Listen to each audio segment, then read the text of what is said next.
Well, I'm gonna hang around afterwards too, but there's some things up here if you're interested, you wanna just kind of browse and see what's here, there's some caterpillars, and if you find yourself interested in wanting to take one home, hatch one, I've got some instructions for you. Oh my gosh, very cool. I remember doing that in like kindergarten. Usually second grade, usually, but yeah. Second grade, maybe. Yeah.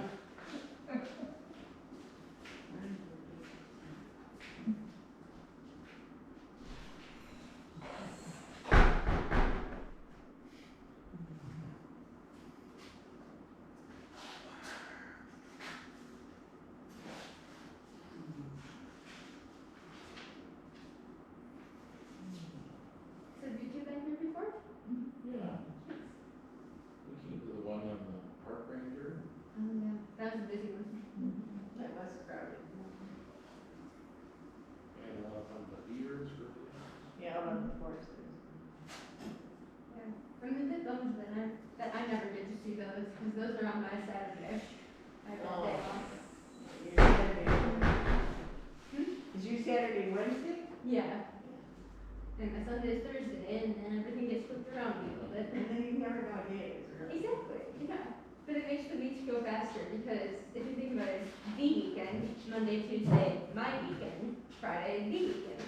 But shorter segments make everything zoom by. Yeah. It doesn't hurt also that I'm having a blast up here, and time always flies when you have fun.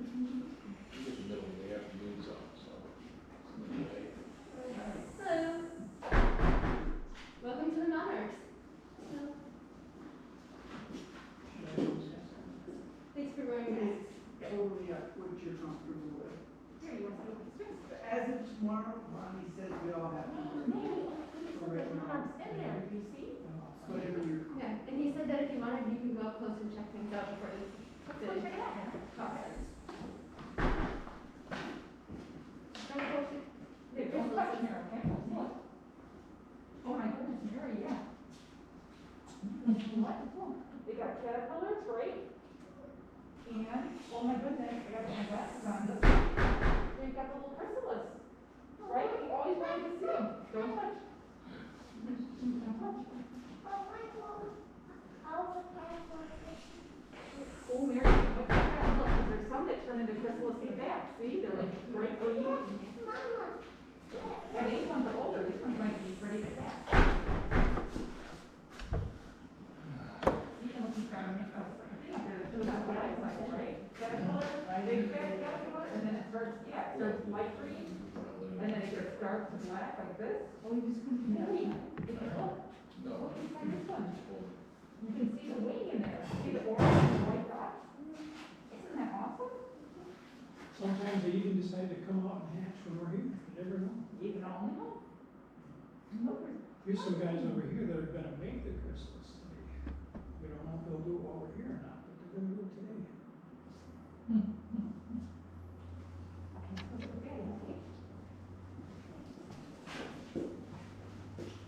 Yeah, sweetie.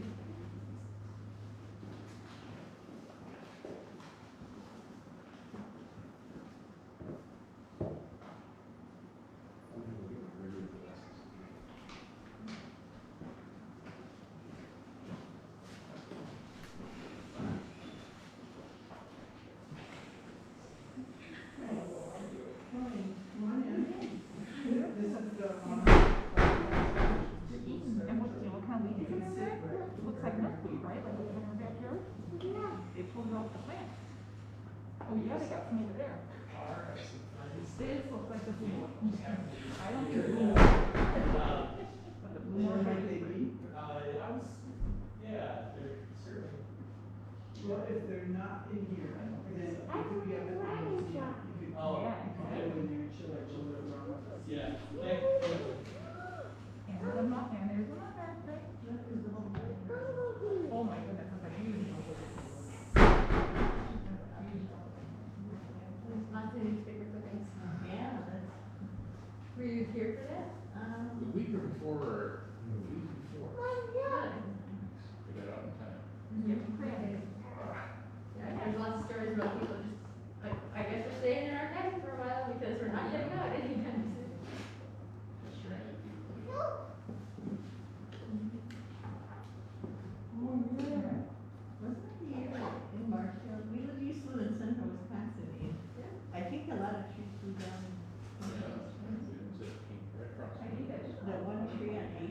was like, People look through there, I've never seen this, right? Before. I remember there being a big blowdown in Oshkosh, Wisconsin, like around 2001.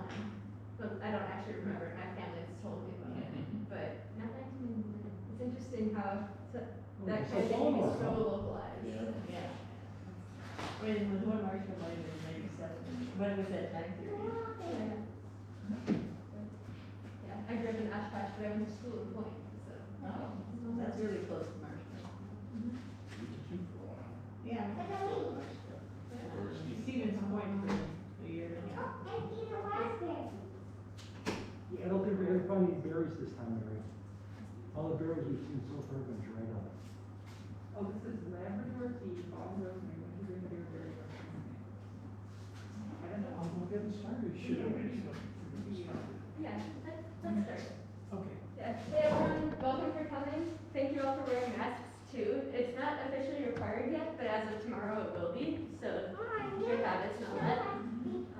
Today we're going to be talking about monarchs. I hope you're all well aware of that at this point, but I'll leave the floor to you. Well, I'm gonna talk at you for a while, but I'm also gonna stay around after I'm talking, because there's a bunch of things around here that may be of interest to some of you. You may wanna look through some of them. I'll just mention what they are quick so you can get some kind of idea. But here we've got some caterpillars, or larvae.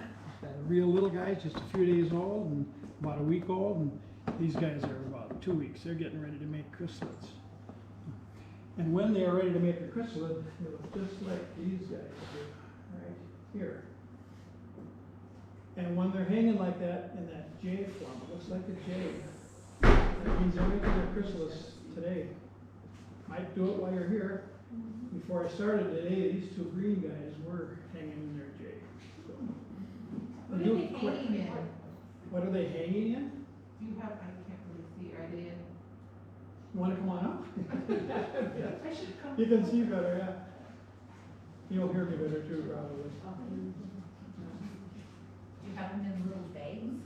No, just some cloth. And I raise them in cups, and then the cloth is over the top. And when they make the chrysalis, they come up and hang. Oh, and then you take the top cloth up and just Yeah, make it into a, oh, cool. yeah. And when they've been in their chrysalis long enough, then they're gonna look like these guys. They're not green anymore, they're gonna be dark. This guy was earlier, but I don't have him in a cage because, as you can see, when they first come out, they're not ready to be flying around. If he tried to, it'd be real easy to catch. He's not ready to get out there and fly full force yet. These guys are, that's why they're in the cage. Chasing them around. Over here is something called pine needle art. Do you guys know where the butterflies go in the winter? Yep. Tell me where. South Mexico, Monaco, yeah. Yep, they go to Mexico. Very rural, very high in the mountains. Hardly anybody lives there, small villages. This is a traditional art that people have made there out of pine needles. And the woman here is a woman from Mecheros, Mexico. It's one of the very small towns up there. People go to Mecheros because there's a B&B there that likes visitors to come, and they'll take them up to where the sanctuaries are. It's quite a hike. It's like a couple miles, and you gain a lot of elevation. Anyway, if you're interested in seeing some pine needle art things that the indigenous people in that area, they make stuff, they've always made stuff that's really useful for them. But now that tourists are coming, they also make touristy kinds of things too. So. Let's see. I think I told you that I brought about 10 or 11 of these. So if you're interested in taking one home, a couple home, you're sure welcome to do that. And I have some written directions here too, but I can also tell you about it when I give you one if you want. Have any of you ever raised one before? Okay. You guys know some of us have ever raised one. Okay. Now, if you want to help monarchs, the most simple thing you can do is plant milkweed. They've got to have milkweed. Gotta have milkweed. You're going to hear more about milkweed later. But I have here two kinds of milkweed. When you say milkweed, most people think common milkweed. It's the stuff that a lot of people know about. But there's other kinds of milkweed. And there's two more that are up in this part of the state. Butterfly weed, I don't have any seed for that. But swamp milkweed, doesn't need a swamp. But it just tolerates wet conditions better. So I've got some swamp milkweed seed and I've got some common milkweed. And you're welcome to take as many packs as you want, either for you or for your friends and neighbors and relatives. The more milkweed we get, the more it's going to help the monarchs. Real simple equation: no milkweed, no monarchs. So we really need to try and get as much habitat as we can for milkweed. I guess the last thing I wanted to tell you on is Monarch Joint Venture is a group of all agencies or groups that support the idea of monarchs, and they put out a lot of literature. So I brought almost all of the stuff that they have. They're very nice handouts, and I've got a box of them, but I didn't want to put it all out, so they're in a booklet here.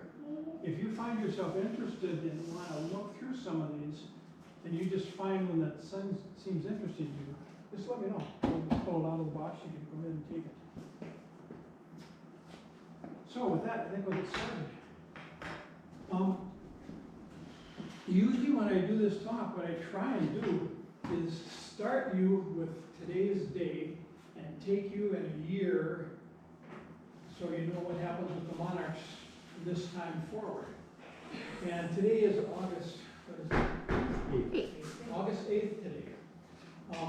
Puts me in a little bit of a quandary because I know that we're going to be talking about migration sometime, but right now I'm not sure if I want to start you with migration because it goes like this. If you're up in Winnipeg, yeah, the migration is underway. Those monarchs are starting to move probably right now. If you're down in Duluth, no, they're not ready to go yet. Probably another week or a couple of weeks, that's right. But we're right here at the end of the gun. And whether or not monarchs at this latitude are ready to go, I'm really not sure. And they all won't take off at one time and all go at once. It's over a period of time. Right around now. So I guess I've decided that we're going to talk about migration, starting the migrations. That's where we're going to start from, and then we'll take you all the way through the year and come back and hear the migration story. So these guys are on their way, and there's several reasons for them to be going. No one really knows exactly what's the idea in their mind. They've got to take off and go. But there are several things. Anybody have some ideas of what we're pretty sure triggers them to think it's migration time? Light. Daylight? Light. Days are getting short. Exactly right. That's going on right now and it's continuing to go on. Pretty sure that has something to do with getting them started. Doesn't tell us how they know where in the heck they're going, but it tells them to get started. Any other ideas? Temperature too, that's exactly right. We're past the hottest, it's still pretty hot. But we're now getting cooler and cooler and cooler. They notice that too. One that a lot of people don't know, but the milkweed is senescing. That means it's getting old. You'll find some milkweed around, you'll find some old tough milkweed leaves. That doesn't mean that they still won't lay some eggs there. They might, but you're getting less and less. And I live in Duluth, and already I can tell that there are fewer eggs going on. So that's another trick. They don't want to eat this old tough milkweed. They'd like to find the real young stuff when they come back in the spring. So that kind of gets them going. So they start flying and they head south. By the way, they've done some experiments that are kind of interesting. There's a guy in Kansas who trapped a whole bunch of monarchs at time for them to migrate, so they knew which direction they should be going. They should be going from Kansas down to Mexico, straight south. Well, he captured a bunch of them, took them over to Washington, D.C., let them go to see what would happen, and they corrected themselves. They didn't head straight south anymore, southwest to Mexico. So they know what they're doing. So they're on their way south. As they go, they will stop in the evenings. Late in the day, they'll stop and rest on a bush or tree. And usually they collect. So there might be a bush that's got 10 monarchs on it. There might be a tree that's got 100 on it. But this is the beginning of the migration, so there's not great big groups yet. Have any of you ever seen, it's called a roost when they gather like that. Have any of you ever seen a roost during the migration time? It's kind of cool. Yeah, it's kind of neat, and it kind of usually surprises people because they're not expecting it. Most often you don't see it just simply because they stop flying, like at dusk and settle in and nobody really knows they're there, and then the sun comes up and they stay, they're out of there, they're gone. But if it's bad weather, they might hang around for another day or two, but you probably don't go out and look for them anyway. It's usually a surprising to see. But the migration is heading south now. So as it goes south, it picks up more and more. So they're starting up there in Canada and Winnipeg, and they're going down and they're picking up some more. And they're in northern Minnesota, and they're getting down to Duluth a little farther, and down to Minneapolis. And the migration is just getting bigger and bigger because it's picking up more and more of these butterflies. So it's called a butterfly roost when they stop and stay on a bush or a tree. These roosts are getting bigger and they're getting bigger. So when you get down to Iowa or something, you find some pretty big roosts. People really get impressed when they go out and find a tree that's got a few thousand butterflies on it. So it's really kind of impressive. It's a long trip. One of the things that has interested scientists is what happens along the way. They get beat up. What is their overall health? So one of the things they've done is they've measured weight as they leave wherever they leave from. And then during the winter months, or not the winter months, the end of fall, as they get down there at the end of migration, they will weigh them again to see what their body weight is. So you guys get to take a vote. Do you think they weigh more when they get down there, or do you think they weigh less? So here you go. How many people think they weigh more when they get down to Mexico? And how many people think they weigh less when they get down to Mexico? You're almost all wrong. It's very important though. That's what most people think, so you guys are on the right track at least. If they get down to Mexico and they weigh less, they're kind of on the skinny side, they're probably not going to last the whole winter. They have to arrive with more body weight than they left. They have to build up fat reserves. And those fat reserves help them get through the long winter months up there. So along the way, they need nectar plants. You've probably heard that milkweed is really necessary for monarchs, but so are nectar plants. The next best thing that anybody can do to help them is plant native plants. So almost all native plants are heavy with nectar. And it's good for butterflies and bees and a lot of other things. One of the interesting things for me is I planted some milkweed in my backyard. And it not only gets monarchs, but it gets a lot of bees because they really love it. Brings in the hummingbirds too. That's kind of cool too. So, yeah. Almost all native plants are good for that. So we've got them down there, and they're arriving. Well, let's see. Let me tell you this. Airplane pilots have spotted them up like at 10,000 feet. That really sounds impressive. And somebody asked me once, they said, well, it's got to be kind of cold up there. They don't like it up there. And I didn't really have an answer first, but then I did a little thinking.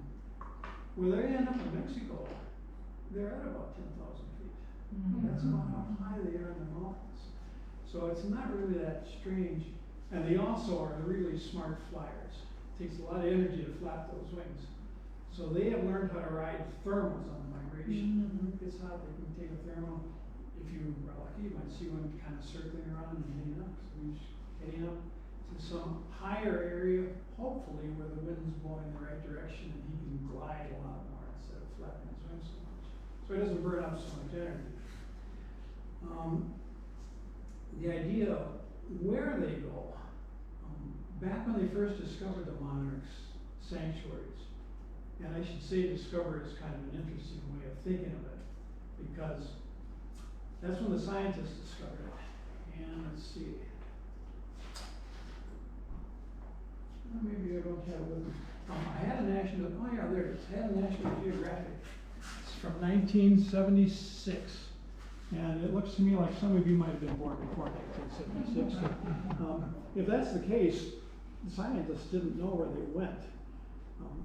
So they were they would tag them, but they didn't know where to go to get the tags back because they didn't know where the monarchs were going. They had some inclination. They knew they went south, but they couldn't really get it all straight where they went.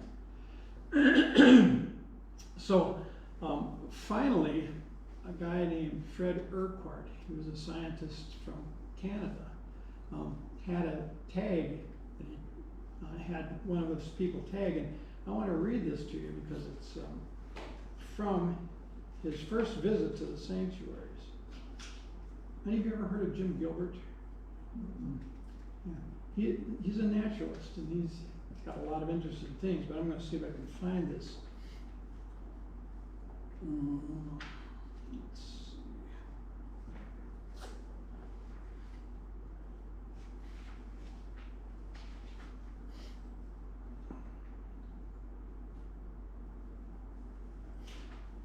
Can't find it right now, so I'm going to tell you about it.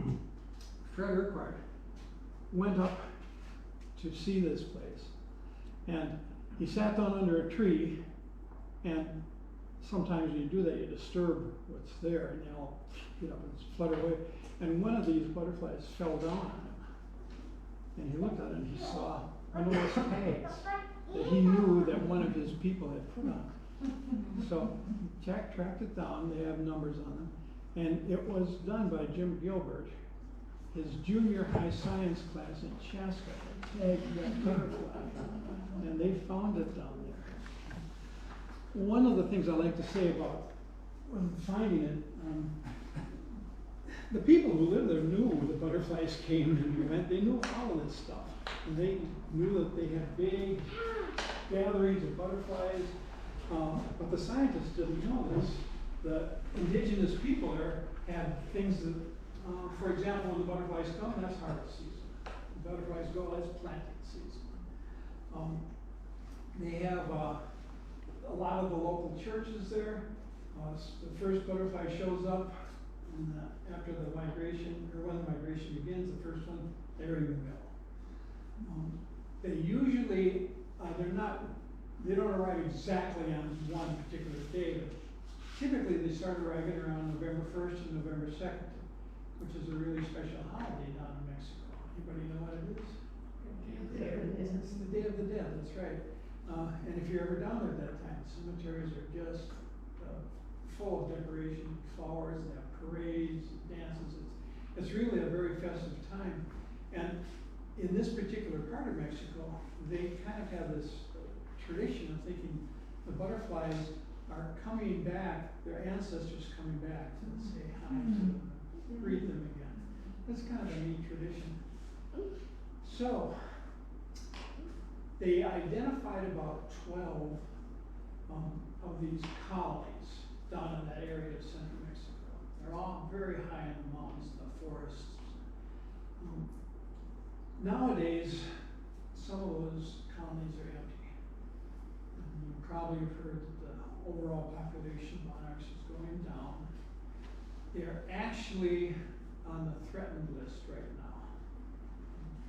They qualified to be on the threatened list, but the government at this point in time is not putting any sanctions or any particular programs in place because the public has been so interested. They think the public is going to help solve it. Like you guys. Like, get some more milkweed planted. So the colonies aren't as big as they used to be, and some of them are just plain empty. To get to them, you've got to hike. So you either hike or they have horses available. You can ride a horse. When I went, I hiked. I should have ridden the horse.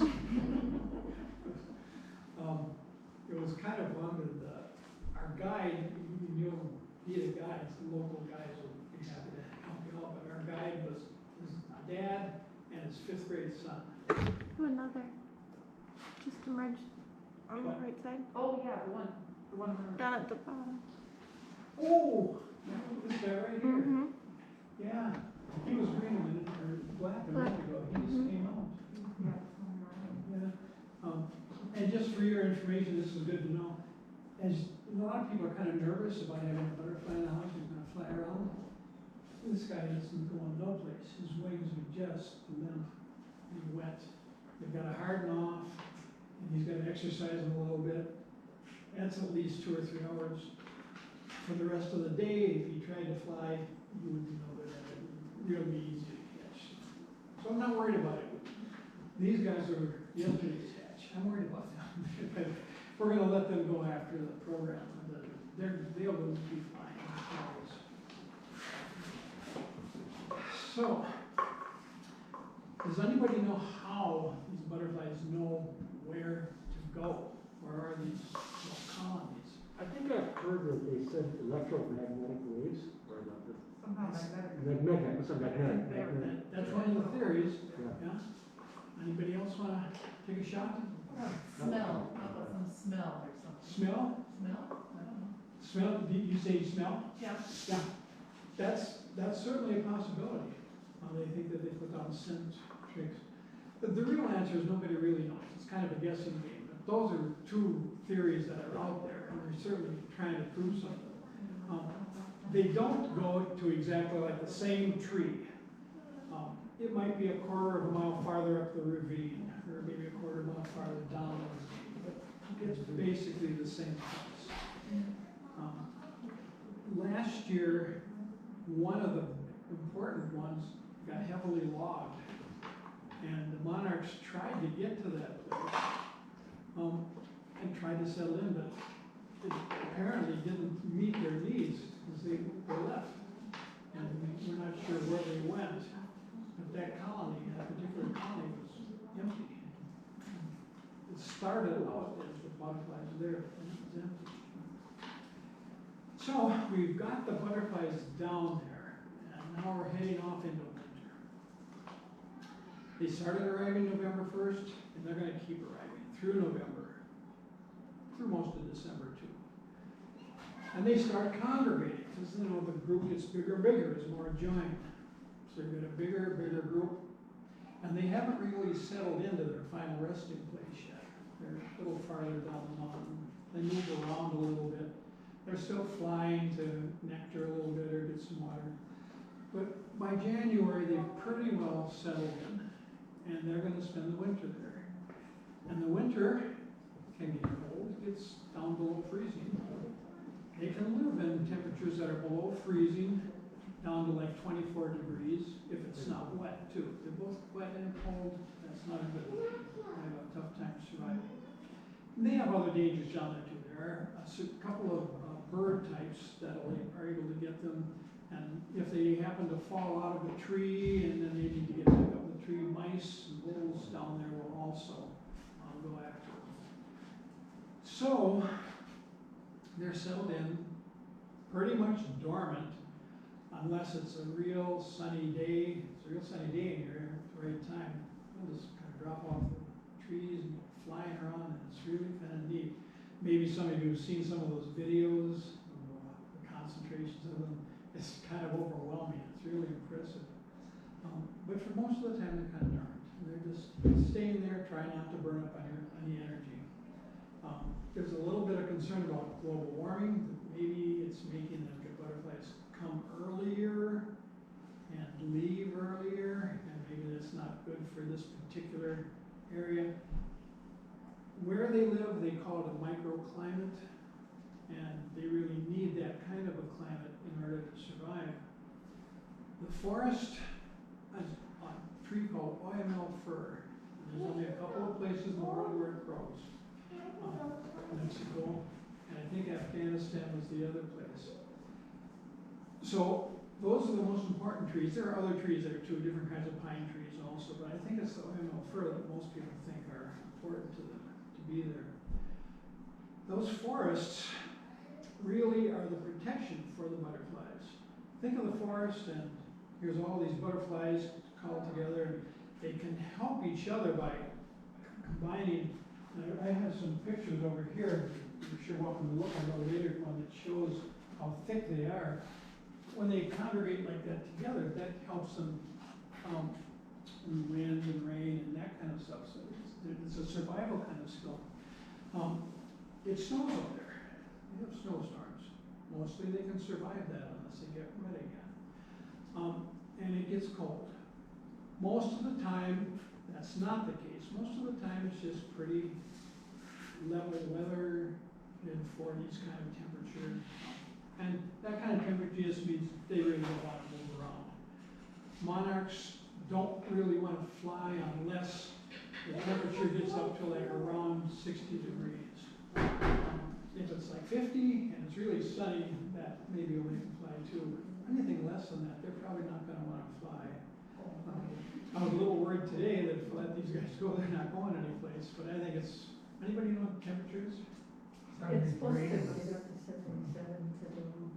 Well, that should certainly work. It's warm and muggy up. I think no fly. Well, we've got these forests, and they are just covered with the monarchs. And think of the forest as like a big blanket. It kind of helps protect them from the rain and the wind and the snow and all that. Or think of it as an umbrella. It's kind of protecting them from that.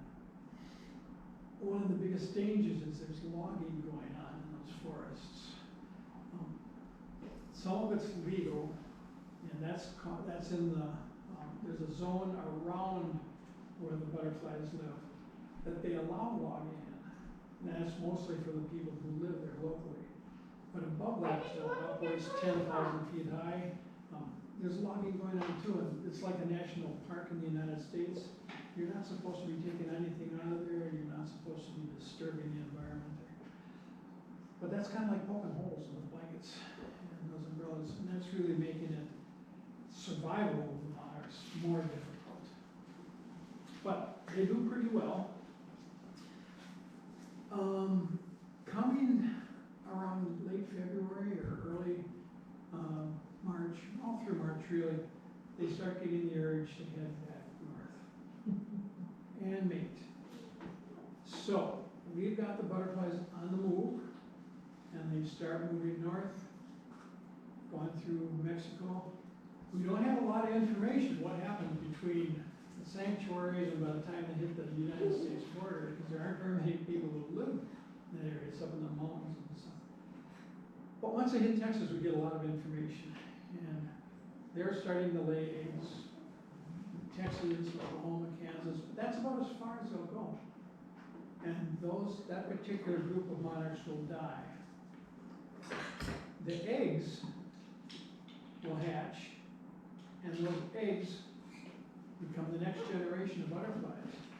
And they start flying north. One of the most interesting things about this is they have to time their migration just right. If they leave Mexico too soon, and they get up to Texas, and the milkweed's not up, that's not good. They've got no place to lay their eggs. That's a concern. At the moment, I don't think it's a tremendous problem, but if global warming continues along that path, it's going to make the monarchs have to adjust somehow or another. But anyway, probably the northern limit of that overwintering congregator bunch is Kansas. And they will fly farther north, and we will start seeing them up in Minnesota. I used to live in Blue Earth, Minnesota, which is way at the other end of the state, well, as far south of Minnesota as you can go. And I would see the first ones around the 1st of May. Hit the Twin Cities maybe about middle of May, and now I live in Duluth. Typically, my first ones are towards the end of May. That's when I find them. And so, now we're going to tell you a little bit about their life cycle. There's a chart here that starts with egg and goes to little caterpillars and all the way around the big caterpillars, and we end up with a monarch butterfly. About 1 month. So that egg is going to become a monarch butterfly, and it's going to be about 1 month. So here's how it goes. The monarch will lay eggs only on milkweed, nothing else. It's kind of fun if there's a monarch around your area and you see one flying around, you think it might be laying eggs, just watch it. Land on a dandelion. Anybody know how it tastes things and knows it's not milkweed? Feet. Its feet are the tasters, and they taste. They're not gonna lay an egg there. In fact, they'll kind of picky about the milkweed too. I've seen this, they'll stop on a milkweed and say, no, I'm not gonna lay an egg on this one, and they'll fly off. But eventually they'll find milkweed that they'll lay 1 egg. Typically, 1 egg per plant. Once in a while, you'll find more. Sometimes I've found more than that, and it's like, I guess I'll refer to it as a milkweed desert. If there's no milkweed in the area and she can't find any place to lay eggs, if she finds 1 milkweed, that milkweed's gonna probably get plastered with eggs. And that's not necessarily good. I've heard several stories this year from people I know who are raising some monarchs. They go out and collect eggs and raise them. But what happened was that they call it egg dumping. There's so many eggs, the little caterpillars came out, and the milkweed, the early milkweed in May, June, is not very big yet. So now we've got these caterpillars growing bigger and bigger, and poof, milkweed's gone. So another reason to plant more milkweed is we don't want milkweed deserts. We want them to be able to find milkweed virtually wherever they go. It's not going to be back like the historical times when there's much, much more of that around. There's still going to be a lot of it. And even in urban areas, like I live almost downtown Lewis, and the church I go to, we've turned it into what's called a Monarch Way Station. And Monarch Way Station, since we put them in, we've got monarchs there every year. So we know that it works, and we know that they can find it. We usually tell people, plant it, and they will come. And that's the truth. They usually do show up. So an egg. Here's an egg, about as big as the tip of a pencil. Takes 4 days. If you have really good eyesight and watch them, you'll see that at the very tip of the egg, it gets kind of black. That's the head. And it comes out of its eggshell. Now, you guys have to help me out with a few questions. Anybody know what's the very first thing it eats? Okay. The shell? That's exactly right. Usually turns right around and eats its eggshell. That's meal number 1. What does it eat next? You guys ought to get this one. Milkweed. That's why they're milkweed. Caterpillars want to eat milkweed. A little trickier. What's it eat next? More milkweed? Yes! Who said that? Yes! You're back. Now the rest of you better get this. What do they eat next? More milkweed. Yes, okay. Now you're on. Yes? Well, as that caterpillar gets bigger, what eats it? Because I have 2 and disappeared. They've got a lot of enemies out there. There's kind of a lot of people will say that the monarchs are very distasteful. And that orange color discourages the butterflies and stuff. Well, the caterpillars aren't orange. And I know that birds will eat them. I have some cardinals in my backyard, and one day I turned around just to watch out the window. It was like a buffet out there. It's going right down. Mice will eat them. When they're really little, spiders, ants. There's a great bug called the assassin bug. They've got lots of enemies. There's something called a tachnid fly. The tachnid fly lays its eggs on the caterpillar and becomes a parasite. And everything that the caterpillar eats goes into the nourishment of those tachnid fly eggs. So that caterpillar won't survive. Tachnid fly bug.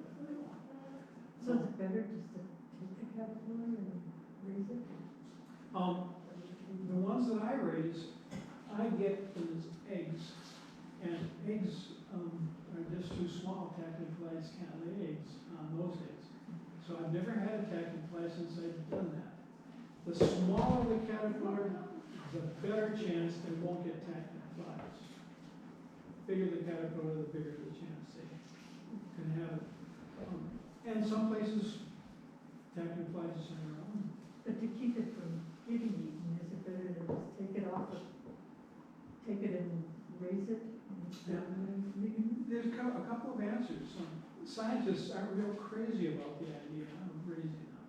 They're afraid that the populations will get mixed. They're trying to do studies. They want to know if they're studying wild monarchs or if they're studying raised monarchs. The idea of how healthy or not healthy, there's a big tagging program from the University of Kansas that tags butterflies. And when you tag them, you have to mark them either reared or wild. They find both of them down in Mexico, in the colonies. So we know that they're healthy enough both ways. The wild ones have somewhat higher rate. It's not way different, but somewhat higher rate of getting down to Mexico. They haven't really studied that enough to know exactly how that works. If you were to raise them inside, you'd probably have an 80% success rate. In the wild, the latest one I read said about 1%. So nature's a tough place to live. So, once we've got it out of its egg, I lied to you when I said the only other thing they eat is milkweed. There's one more thing to eat. It's their old skin. So they molt 5 times. And they're called instars. Comes out of its egg, that's instar 1. Sheds its skin, the new caterpillar's instar 2. And we go up to instar 5 that way. So here we've got little itty bitty caterpillars, and they're in trouble with spiders, and as they're getting bigger, the birds see them more, and they got enemies. When they are done eating, they hang in this position. We usually call it a J just because it looks like a J. And these guys right here are J's. And when you see a J, it's going to make its chrysalis sometime today. Within 24 hours usually. You'll be lucky if you see it because they take about 2 or 3 minutes and you got the chrysalis made. They're not spinning any wool or any threads or anything to make the chrysalis. The way they do it is they shed their skin the last time.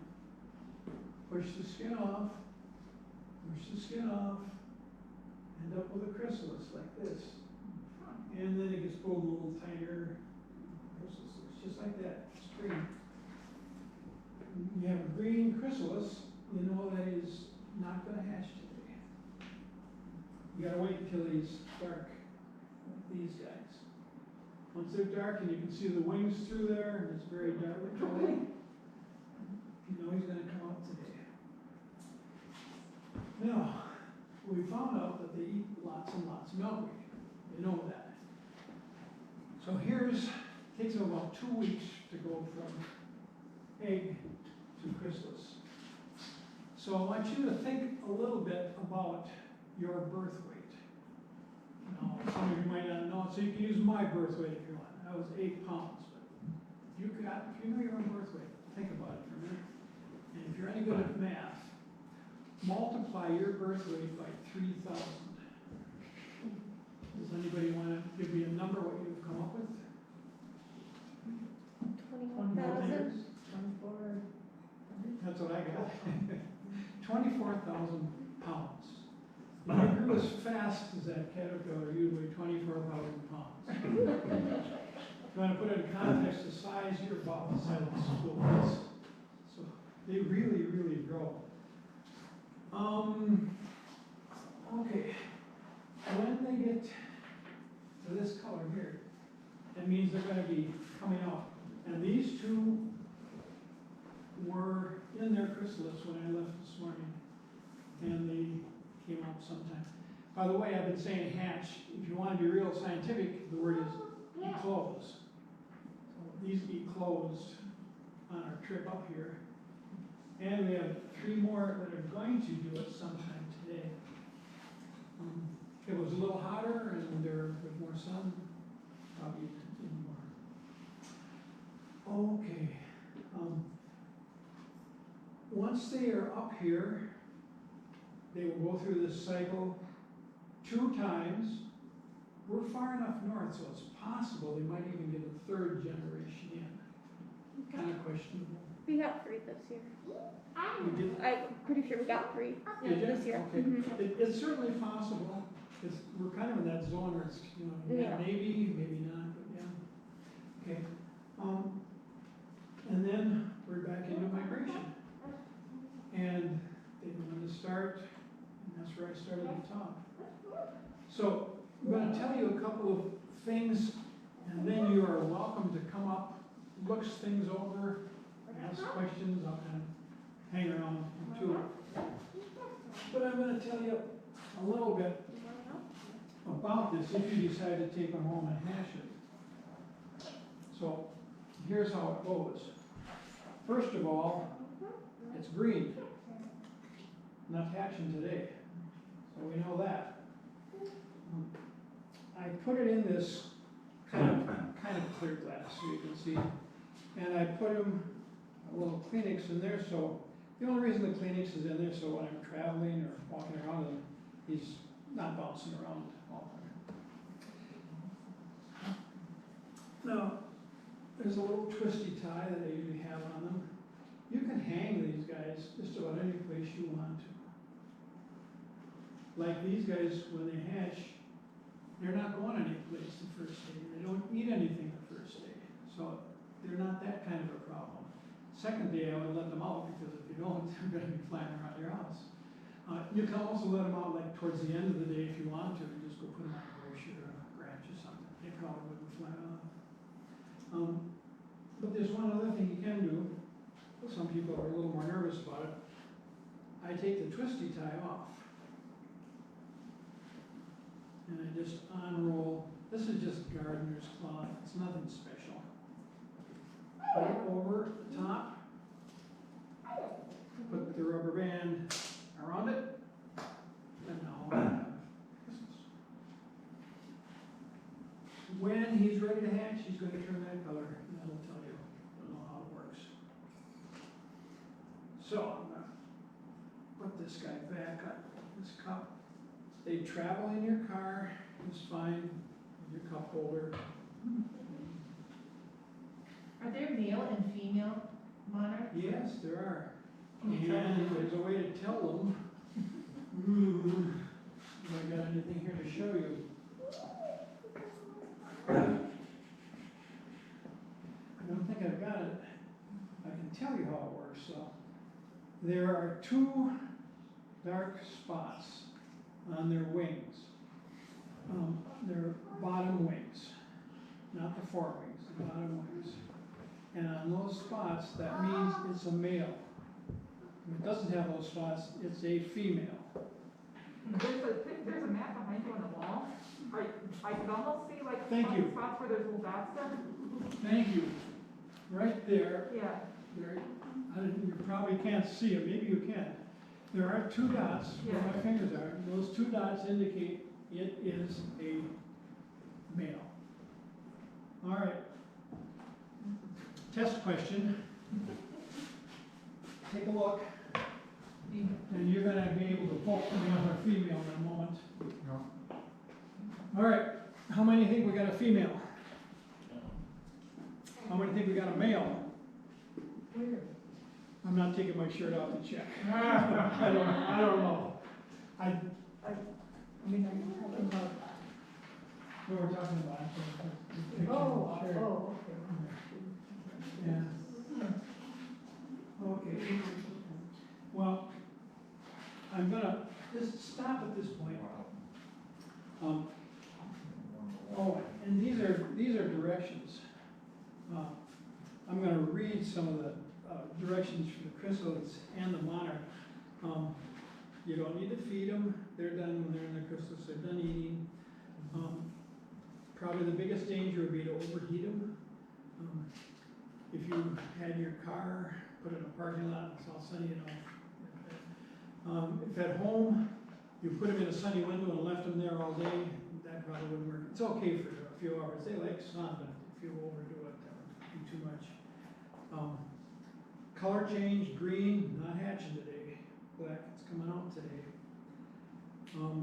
Not anything you can do, you know, if it doesn't make it, that does happen from time to time, but most of them make it.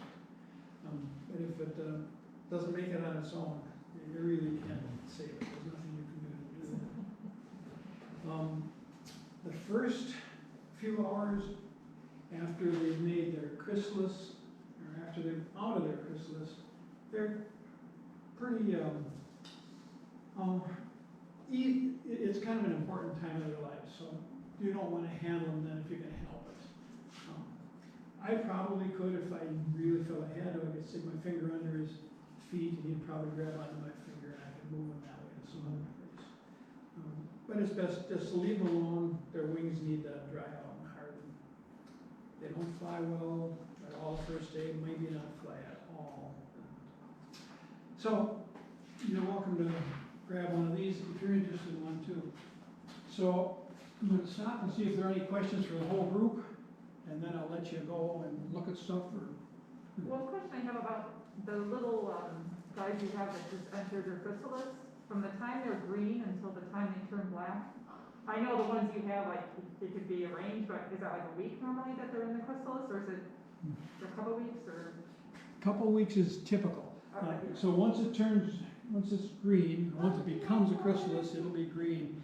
It's about 2 weeks. Now, temperature has a lot to do with that. So in the hot part of summer, it might be less than 2 weeks. We're getting towards the end of the summer. And I know that when I get into late August, and I'm still usually getting some by September, they will be more like 3 weeks. It just takes them longer. And they don't develop as fast. Heat speeds things up for them. Yes? If you raise one and release it, it's not going to lay eggs with female this late probably. So it will just get ready to migrate. Right. We're kind of at that break-even point. I would predict, yes, it won't be laying eggs. It's not out of the possibility. I kind of keep a journal, and the latest that I've found eggs, and this would be in Duluth now, was like September 8th, I think it was. And I only did that once. Usually, the last eggs I find are August 25th, something like that. But yeah, you are right. My guess would be take that one and hatch. If you take one home and hatch. These, by the way, are probably within 2 or 3 days of hatching. Most likely, it will be. This is what might happen at your place, and it's really not a problem. You might try it again. Any other questions? Yeah. So we had a monarch here in the nature center, and the caterpillar had gone into its J when I left, and the next day when I came back, it was like a hanging black blob. A hanging black blob? Yeah, like it didn't form its chrysalis, but it also looked smushed. Very weird. Yeah, I guess I don't know the answer. Okay. Black blob, I don't know. Some of them I do know, like I know what a Tactic fly would do to them. Okay. So that's not it. Mm-hmm. Some chemicals will get in their way. Some chemicals will stop them. There are some diseases it's possible for them to get too. It was just one Just that one. did this. The Mhm. others that we were raising were doing okay. Yeah, they all went. Well, I imagine, I don't really have an answer for you, but I imagine it's just one of those things that happens in nature. Mm-hmm. And that's how it goes. Yes, So, how many eggs will the monarch lay in one per plant, and how many plants, or? oh, that's a good question. I don't know anybody who's followed one around to find out. Or more than one? Yeah, there's some pretty good ideas, I think. There was a professor in Arkansas, and migration was starting to come through going north, he noticed a female laying some eggs in his backyard. And he took that female in, kept her in a cage, kept her with good nectaring flowers, and she stayed with him for about a month. And about 750 eggs.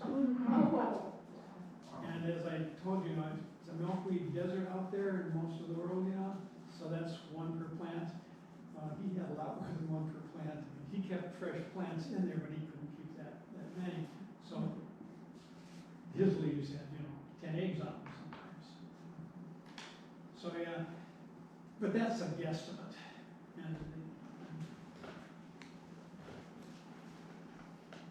Are you gonna release these today? yeah, shall we go out and do it? Yeah. Let's go do it.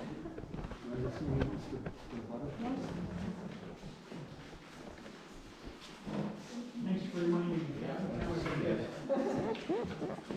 Let's go see Mary.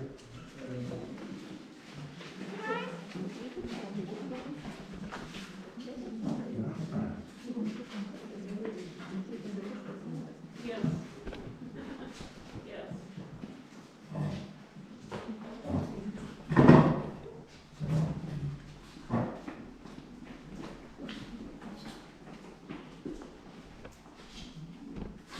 I know, we'll get it.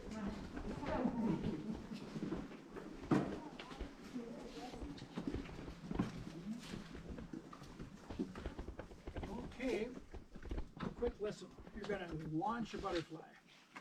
So Here's how, what, oh, yeah. once they're launched, how far will they go? They may fly and just be gone. Right, but, Oh, how far will they miles? go today? yeah, I mean, in search of milkweed. They won't be looking for They milkweed won't be, anymore. okay, they don't Yeah, need it. Okay. Once they're a butterfly, they're looking for nectar Nectar, plants. right. I would guess these yellow flowers, they might land on some of those, but, Mhm. okay. Here's what I'm gonna ask you to do. I'm gonna take the butterfly out, and I'd like you to put a finger out like this. In fact, I'll do the first one, so you can see. Put him on my finger, and it's hot enough, so I think he's gonna fly, but if he doesn't, so wait a minute. Do we know if it's a he or she? I don't see any dots. All right. Well, if he doesn't want to go anyplace, you can wait for a little while, but you can just take him over and put him in a pine tree or a bush someplace. So, let's see. Some of them will fly right off, and some of them probably won't. All right. You want to start? Yeah. Put your finger right out like that. Put your finger like that. There you go. Might tickle a little bit.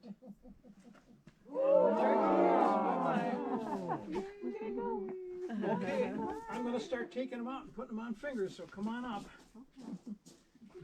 I want to get a picture. So want to get another one there? I want to get a picture.